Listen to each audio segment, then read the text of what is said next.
We're here at the Missouri Star Quilt Company warehouse where the long arming and all of your products come from. We're going to meet Miss Becky and she's going to walk us through how they choose the design, the thread color, and how much care they give your quilt when you ship it in. So let's go meet her. Okay, Miss Becky, look at this magic, y'all. So when we send our quilt in, what happens to it? Where does it go first? It starts right over here with these beautiful young ladies. Hi, sweet ladies. So they unbox your quilt. They're going to go through it and they're going to double check measurements, make sure our backing's big enough, make sure that there's not any embellishments, just making sure that everything is ready to go. Yeah, they just make sure everything's ready to go in good order. I love it. Okay, so after they measure it and they look at it, where does it go? Then it's going to go over here to our Quilt Spa. Oh, I love a quilt spa. I love a good spa now. Okay, so tell me about all this batting. Oh, this batting is wonderful. It's Pelon. It's their legacy line. So it's 80-20 blend. We have it in the long rolls. We also have it in black. And then we have just the regular 96 rolls. But yeah, it's all Pelon legacy. It's included in the price. And this is what's in every quilt? Every quilt, unless you send us in something different. Yep, it's Perfect. included in the price. Then this is the Quilt Spa. I love it. Stop it. All of these are to be quilted? So believe it or not, this is the end of the line. That's the beginning of the line. And it only takes us about 3.5 to 4 weeks for this quilt at the end of the line to be at the front of the line.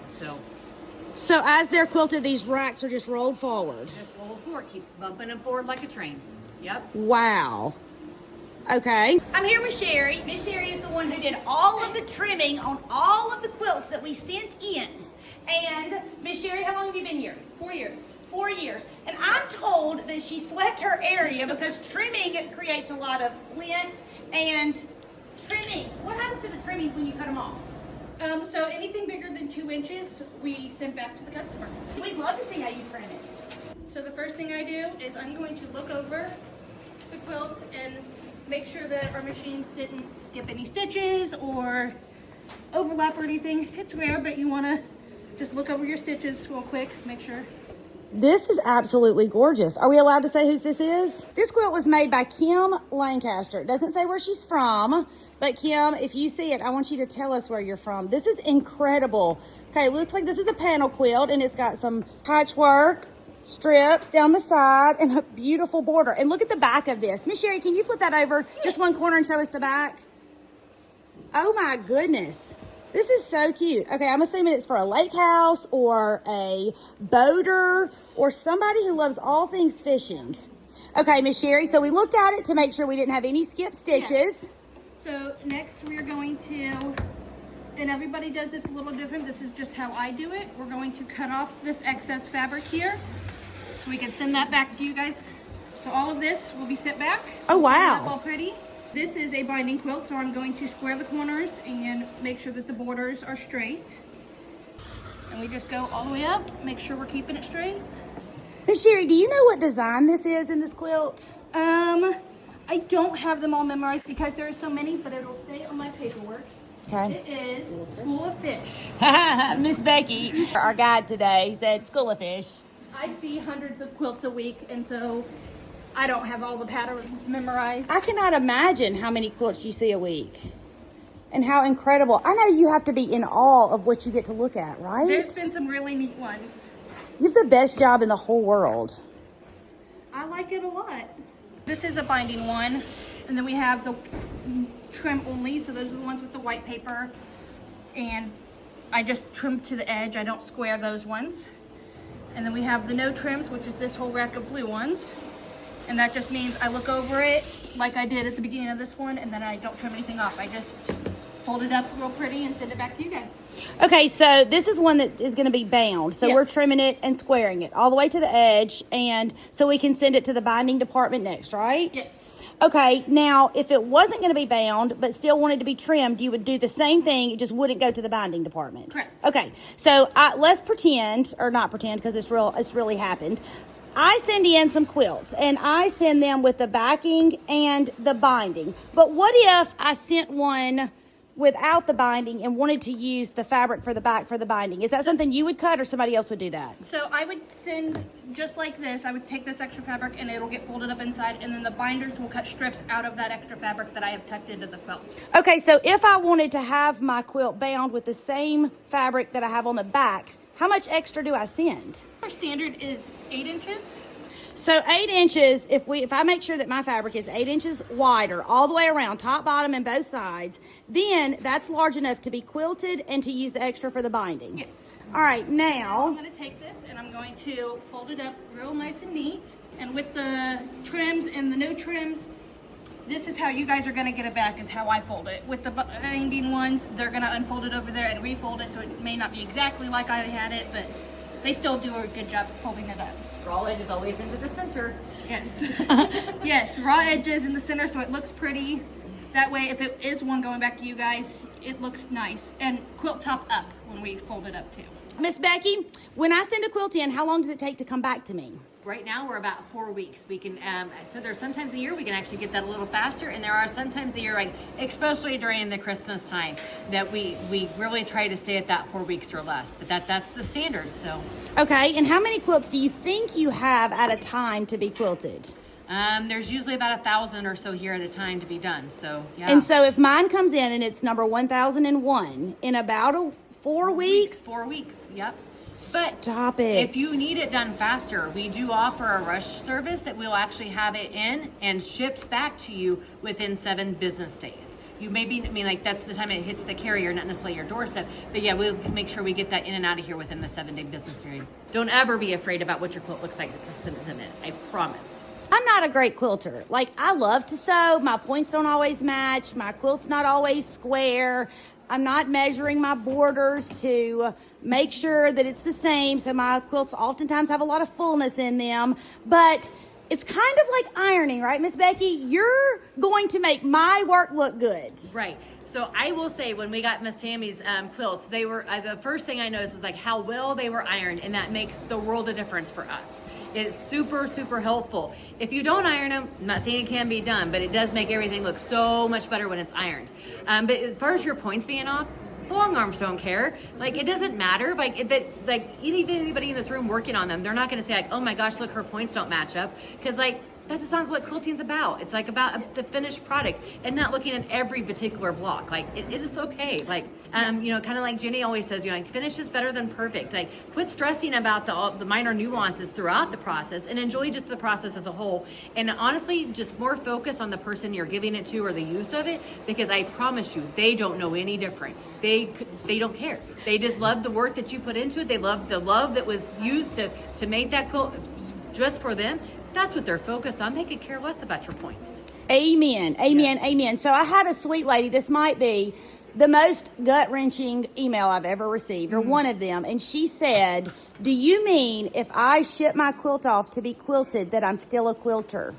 Oh my gosh. Same, Becky, same. Yes, and I said, listen, you've done the work. Not to take anything away from these incredibly talented long armors, but what your family sees is what you've done. Right, absolutely. Like, we're just here to, like, we don't want our quilting to be the star of the show. Your piecing is. That's why we're always going to choose a thread that blends in with your background. Like, we don't want to be the star. Your piecing is the star of that show, and that's why we're always going to preserve it unless you tell us to do something otherwise. But So, okay, I decided to come over here and talk to her instead of at her. All right, so Becky loves the quilting part of it. She's not a piecer. She's not a sewer. She can tell you how to make it, but it's not her jam. I would rather sew the quilt tops for the next million years than actually quilt any one of them. So we're like on opposite sides of the creative spectrum. Now, my quilt, when I send it in, I do not square mine up. I'm not overly concerned about all of the teeny tiny details, because what I picture is my little lady sitting on it to have a picnic. They're not looking at it saying, Mom, this point doesn't match right here. right, or it's lopsided, or it's whatever. Like, they don't care. They know that Mom made this quilt for me. Mom loves me, and now she has this quilt here to show me even that one more time.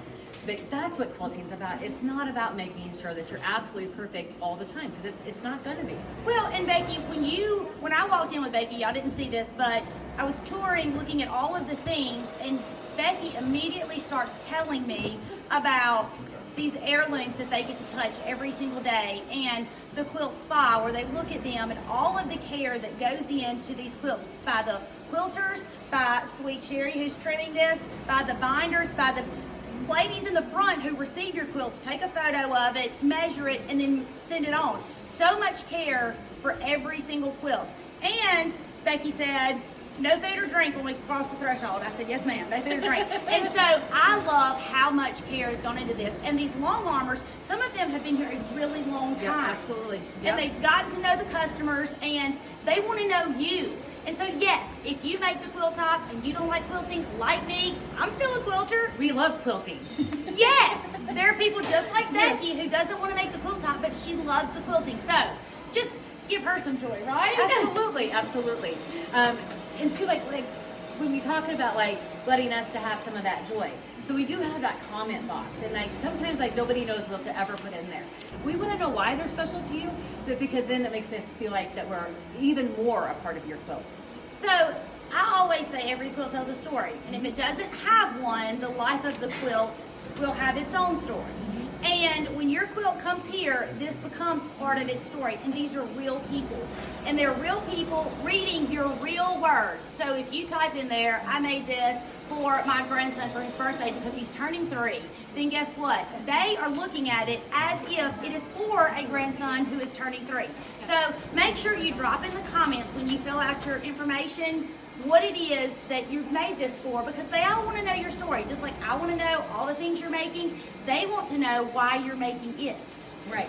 Yeah, Sherry just handed me a note here from a customer. She said, I wanted to make this quilt for one whole fabric collection from my favorite pattern. I love the yellow brick road, and so it's versatile, excuse me. I'm not one for traditional framing, but I also thought it was appropriate for this pattern. Thank you. I trust you, Jennifer. So like, little comments like that make it so much better. Okay, tell me what Jennifer's last name is. Jennifer Kelly. Okay, Jennifer Kelly, I love the note that you left. It gives us an idea of what it is that we want to put in the comments, because I want to know. And, you know, I'm filling out the paperwork online and I'm thinking they don't really want my comments. Well, that's wrong. They do. They want to know what you're making and what you made and why you made it. So now Miss Sherry is going to show us Jennifer's quilts. We do ask for permission too from everyone if we're okay to share it. And Sherry's done a great job. I don't even know if you've checked, but everything that we have shared has we've been given permission to do so. So we want to honor everybody's wishes, and we would never share your work without having your permission first. So this is beautiful. Like, this is exactly what we were talking about earlier. So like picking out some fabrics. Like, I don't know that I would have ever have solved these fabrics in this particular pattern. But now that I see it, this is absolutely gorgeous. Like, it gives me like a really warm and fuzzy fall feeling. I want to go start a bonfire and snuggle up to this quilt. Well, and think about hanging out on the couch, curled up with it with your little lovey, whether it's a child or a grandchild or your husband. And it's so beautiful. It's absolutely beautiful. If you give us permission to share, you never know when it's going to show up. Like when Sherry and I were doing our Tuesday News Day, like we made sure that that quilt could be shared with the world. So we want to make sure that we give the quilters their credit. I love that. I love that. I send my quilt in and I check the box. Is there a place I can look to see if my quilt has been featured somewhere? Not yet, but I think we're going to work on that in the future and maybe do a better job of sharing some quilts and things that we have, because they absolutely should be, you know, shared. They're absolutely, they're so cool. So maybe with this Tammy's help that we can get some of that going. Okay, so Missouri Star Quilt Company is currently in the process of trying to get to 1 million followers on YouTube. So close. And Sweet Sarah and her daughter Katie are sewing a quilt block every day. It's hilarious. I've had the best time following them on this journey. And when I looked the other day, we were at 996,000. Yeah, I think I saw the count the other day, like we need like 5,400. Okay, so y'all go and follow Missouri Star Quilt Company on YouTube. Make sure that when you go there, you click subscribe. I can't wait to quilt that, the world's largest quilt. Wait, it's the world's largest quilt in Missouri. But I cannot wait to quilt that thing. It's going to be so much fun. I'm not for sure what we're going to do with it after it's quilted, but regardless, it's going to be fun. It's definitely the world's longest. I don't know if it's the largest, but it is absolutely the longest. Sarah had it hanging from the lift, and it like came down, hit the ground, and then waved in the wind. I was laughing. Rolled it down from one of the windows on Main Street. She was holding it up. I loved it when Katie rolled herself up in it. I know. Katie rolled down the hill in it. I'm like fascinated. So I hope you are following along on that journey too. Yes. Okay, so now I have a quilt here that I shipped in, and now Miss Becky's gonna show us what happens next. Yes. Let's go do that.